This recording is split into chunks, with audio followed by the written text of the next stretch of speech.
Muy buenos días y un jayaya para todos ustedes. Jayaya. Bueno, muchísimas gracias por el espacio. Un saludo fraterno por parte del Sistema Plurinacional de Comunicación Indígena, Originario, Campesino e Intercultural de Bolivia. Y bueno, estamos aquí, mi compañera, mi hermana Sandra Cosillo y mi persona, participando de este espacio, y agradecemos muchísimo a los organizadores de este evento, al CRIC, por permitirnos, por darnos la palabra y estar aquí. Y bueno, para compartir un poquito la experiencia y también luego conversar con ustedes sobre la tercera cumbre de comunicación que se va a realizar allá en Bolivia. Bueno, pero vamos en concreto, nos han invitado para que hablemos sobre la comunicación indígena y con políticas públicas en el marco de lo que es el proceso boliviano. Y bueno, es bastante amplio, pero también ha sido un proceso valioso para nosotros como país, como Estado plurinacional de Bolivia. Contarles muy rapidito que hemos tenido un proceso histórico muy complicado estos últimos años, pero bastante positivo. Estamos ahorita en plena construcción de un proceso de cambio que ya viene desde finales del siglo pasado, y básicamente con la asunción del primer presidente indígena en nuestro país, el hermano Evo Morales Ayma, y luego la aprobación de una nueva constitución política del Estado, ha ido marcando cambios estructurales en lo que ha sido Bolivia hasta ahora, ¿no? Un primer cambio estructural es la constitución de Bolivia como un Estado plurinacional. Ahora ya no es Bolivia, no es un Estado republicano, sino es un Estado plurinacional. Esta definición marca una diferencia, un corte histórico radical en la Bolivia de antes de esta constitución con lo que es la Bolivia actual, basada sobre todo en el concepto de la pluralidad, cimentada en el reconocimiento pleno del derecho a la preexistencia de los pueblos indígenas, originarios, campesinos, así le llamamos nosotros en el país. Y en ese marco reconoce no solo la visión cultural o la visión plurilingüe en el caso nuestro, sino sobre todo es un reconocimiento integral como naciones. Hablamos de territorio, hablamos de la pluralidad jurídica, las formas de organización, etc. Y en ese marco el Estado ha ido transformándose y la sociedad boliviana se ha ido transformándose en función también de tres elementos transversales que gira esta nueva constitución. Por un lado tiene que ver con la descolonización. La descolonización es una base fundamental ahora en la construcción del Estado plurinacional, y no solo del Estado sino de la sociedad en general. La otra base fundamental tiene que ver con la despatriarcalización. Es otro elemento importante que hemos ido trabajando y que se está trabajando. Y finalmente trabajar el horizonte de la construcción del vivir bien. Así le llamamos allá, aquí le dicen también el buen vivir, el suma camaña. Y en esa línea estos tres pilares han ido marcando una construcción progresiva de lo que ha sido la transformación no solo del Estado sino en general de la sociedad. Ahora, entrando básicamente en lo que es la comunicación indígena también ha tenido un fuerte aporte a este proceso de cambio. Estamos hablando de la labor del Sistema Plurinacional de Comunicación, que ya viene desde los años 90, es una estrategia de comunicación de largo aliento impulsada por las 5 confederaciones indígenas originario campesinas del país. Una diferencia en el caso de Bolivia es que para nosotros marcamos una alianza concreta entre lo que es lo indígena, lo originario y lo campesino. Lo campesino no es diferente de lo indígena, salvo por formas de concebir la organización, pero venimos siendo más o menos lo mismo. En esa línea, esta estrategia de largo aliento tiene como objetivo principal el usar la comunicación para aportar, apoyar a conseguir nuestros objetivos. Y en ese marco hemos sido parte activa en la construcción de la nueva Constitución y todo este proceso histórico.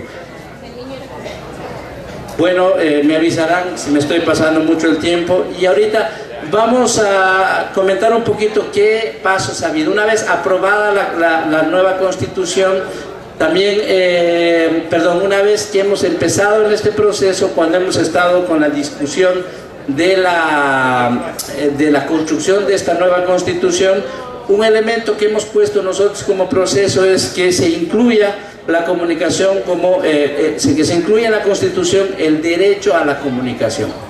Entonces, es algo que hemos logrado. Se ha incluido el derecho a la comunicación y el derecho a la información. Es un primer paso importantísimo que hemos logrado a nivel de la Constitución. Y en la misma Constitución hemos podido incluir, además, dentro de lo que son los derechos de las naciones y pueblos indígena, originario, campesinos, algunos artículos que hablan específicamente del derecho a la comunicación que tenemos los pueblos indígena, originario, campesinos.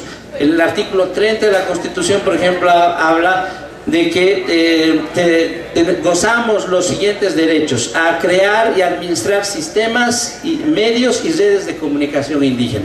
Eso está puesto en la Constitución. Y también a que los saberes y conocimientos tradicionales, la medicina, los idiomas, los rituales, los símbolos, vestimentas, valores, sean respetados y promocionados. Es un primer avance en lo que ha sido en la Constitución.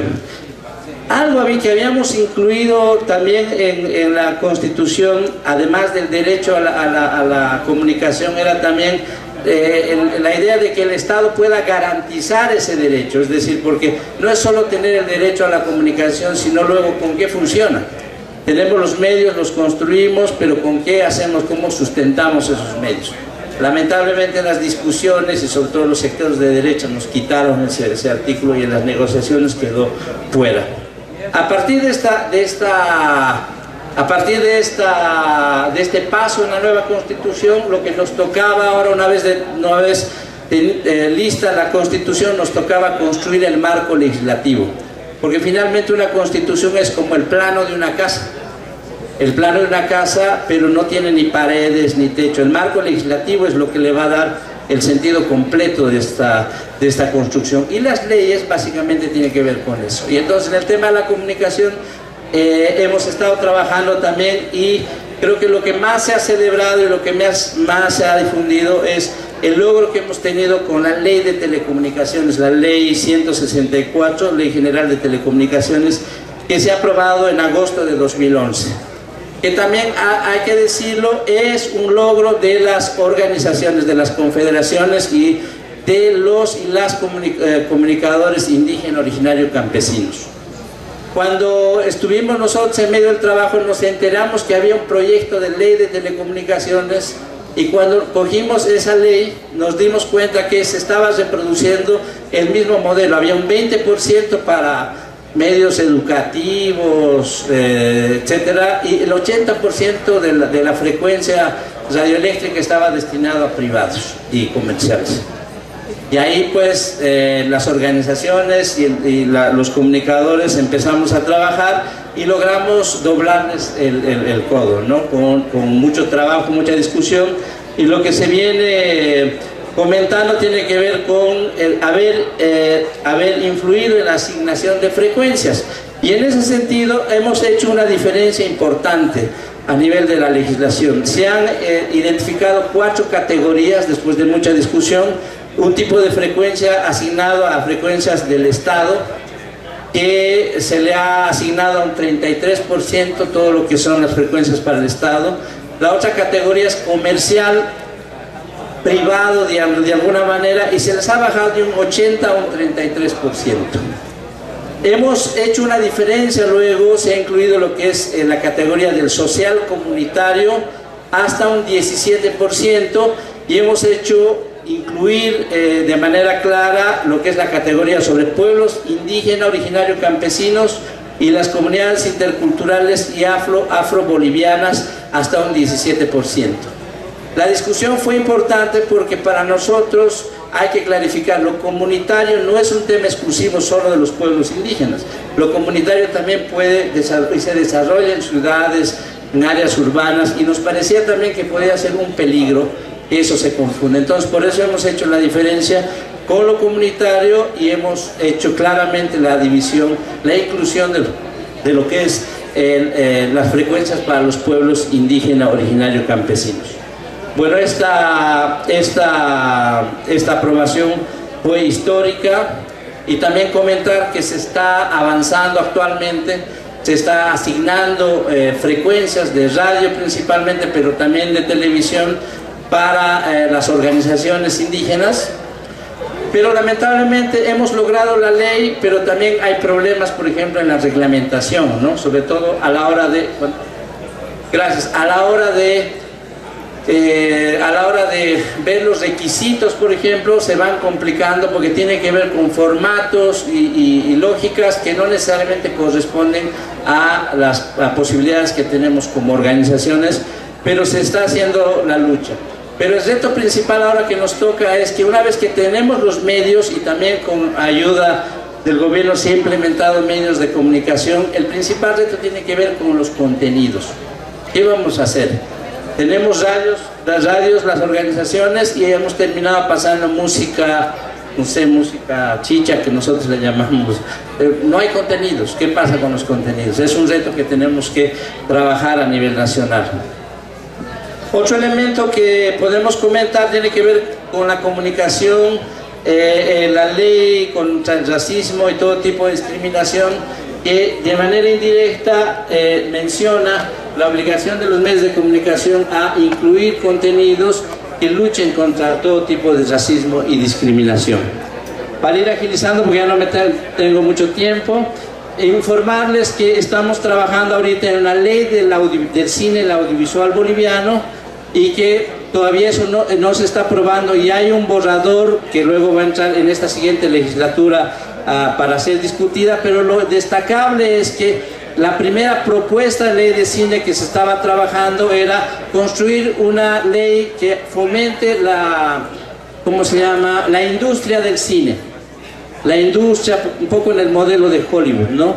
Y como proceso también hemos dicho, ya está bien, tienen derecho los cineastas a hacer la industria y todo, pero que la ley incorpore otra lógica de producción audiovisual, en el entendido que la ley del cine tiene que apoyar a construir sobre todo la plurinacionalidad y que no responda a lógicas comerciales. Entonces, de la misma manera, esta ley del cine basa su construcción en principios, por ejemplo, como la descolonización, que lo dice la ley, la propuesta ley, todavía no es ley, el vivir bien, la soberanía del espacio audiovisual, por ejemplo, es un elemento que hemos incorporado, y principalmente que el cine sea plural, incorpore el cine y el audiovisual el principio del pluralismo. Incluso hemos incorporado una categoría de cine y audiovisual indígena originario campesino. Bueno, tenemos mucha esperanza que esto funcione. Y ya para ir concluyendo, pensamos que lo que nos toca, además de trabajar toda la parte de legislatura, hay que tener cuidado a la hora de construir la parte de los reglamentos, que de repente siempre hay trampas ahí. En Bolivia estamos con un pleno proceso de cambio, pero dentro de las estructuras estatales todavía hay gente con otros intereses que no ha salido y está, y corremos ese peligro. Un reto inmediato en la siguiente legislatura es trabajar una ley paraguas, que sería una ley de la comunicación y los medios. Estamos en ese trabajo. Hay que trabajar también capacidad de construcción de mensajes. Ya tenemos la ley que nos permite los medios, pero ¿cómo respondemos a esos medios? Vamos a terminar poniendo música o retransmitiendo las telenovelas o lo que sea, los contenidos que siempre criticamos, ¿no? Y también una cosa importante es que hay que trabajar la descolonización. Hay que trabajar la descolonización en los periodistas, en los medios de comunicación, pero también nosotros mismos como comunicadores indígenas, porque estamos influenciados por cuál es la lógica de la comunicación indígena, cómo estamos construyendo los mensajes. El riesgo es que muchas veces podemos llamarnos comunicadores indígenas, pero estamos reproduciendo modelos occidentales.